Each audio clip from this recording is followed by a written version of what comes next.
రాష్ట్రంలో రైతులకు మళ్లీ కష్టాలు మొదలయ్యాయి. ఇప్పటికే సాగునీరు లేక ఇబ్బంది పడుతున్న అన్నదాతలను యూరియా కొరత మరింత ఇబ్బందుల్లోకి నెడుతుంది. అవసరాల మేరకు యూరియా అందకపోవడంతో రైతులకు ఆందోళన గురిచేస్తోంది. మరోవైపు కేంద్రం కూడా రాష్ట్రాలకు ఎరువుల కోటాను కుదించింది. రసాయనాల వాడకం ఎంత తగ్గిస్తే అంత ప్రోత్సాహకాలు ఇస్తామంటూ రాష్ట్రాలకు ఆఫర్ ఇచ్చింది. ఈ ఆఫర్కు రాష్ట్రం తలొగ్గటంతో రైతులపై అది తీవ్ర ప్రభావం చూపిస్తోంది.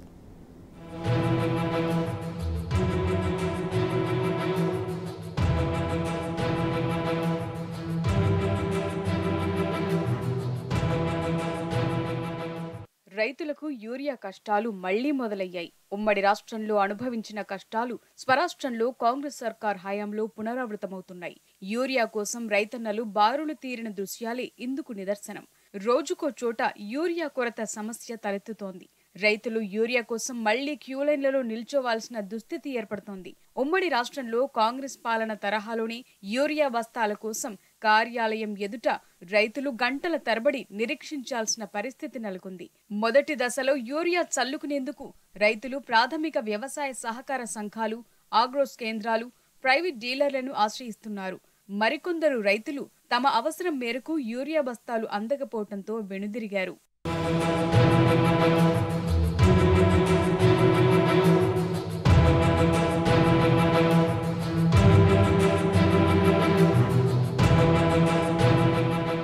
మరోవైపు పంటల సాగులో యూరియాతో పాటు ఇతర రసాయన ఎరువుల వినియోగాన్ని తగ్గించే దిశగా కేంద్రం తన చర్యలను వేగవంతం చేసింది. ఇందులో భాగంగానే సేంద్రియ ఎరువుల వినియోగం పెంచాలని రాష్ట్రాలకు ఆదేశాలు జారీ చేసింది. సేంద్రియ ఎరువుల వినియోగం పెంచేందుకు తీసుకుంటున్న చర్యలేంటో తెలియచేయాలని ఆదేశించింది. ఈ మేరకు కేంద్రం అన్ని రాష్ట్రాలతో సమీక్ష నిర్వహించింది. ఈ సందర్భంగా ఏ రాష్ట్రం ఎంత మేర రసాయన ఎరువుల వినియోగం తగ్గించిందో, ఇకపై ఎంత తగ్గిస్తారనే అంశాలను తెలుసుకుంది. రసాయన ఎరువులను తగ్గించి సేంద్రియ ఎరువుల వినియోగాన్ని పెంచాలనే ఉద్దేశంతో కేంద్ర ప్రభుత్వం పీఎం ప్రమాణ్ పథకాన్ని అమలు చేస్తోంది. ఈ పథకం అమలుపై సమీక్ష నిర్వహించింది. కేంద్రం ఆదేశాలతో రాష్ట్ర వ్యవసాయ శాఖ రసాయన ఎరువుల వినియోగం తగ్గింపుపై చర్యలు చేపట్టాలని నిర్ణయించినట్టు తెలిసింది. పచ్చిరొట్ట, కంపోస్టు ఎరువుల వినియోగాన్ని ప్రోత్సహించాలని భావిస్తోంది.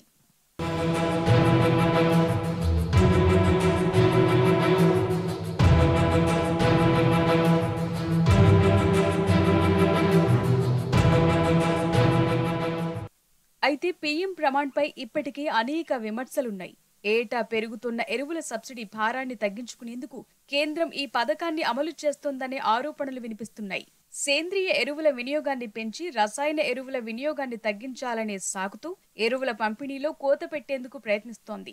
దేశవ్యాప్తంగా సాగు పెరుగుతుండటంతో రసాయన ఎరువుల వినియోగం కూడా పెరుగుతోంది. ఫలితంగా కేంద్రంపై ఎరువుల సబ్సిడీ భారం భారీగా పెరుగుతోంది.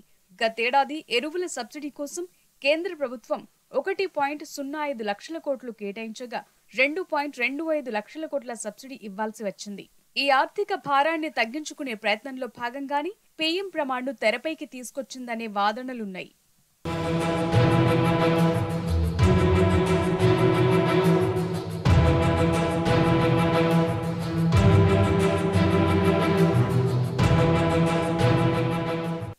ఇక రసాయన ఎరువుల వినియోగాన్ని తగ్గించే రాష్ట్రాలకు తగ్గించిన ఎరువుల సబ్సిడీ మొత్తాన్ని ఇతర అవసరాల కోసం కేటాయిస్తామని కేంద్రం ఆశ చూపింది.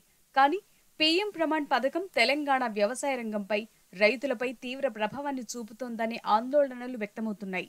మిగిలిన రాష్ట్రాలతో పోల్చితే తెలంగాణలో ఎరువుల వినియోగం కాస్త ఎక్కువగానే ఉంటుంది. దీనికి తోడు కేసీఆర్ ప్రభుత్వ వ్యవసాయ సంక్షేమ చర్యలతో రాష్ట్రంలో సాగు విస్తీర్ణం, పంటల ఉత్పత్తి భారీగా పెరిగింది.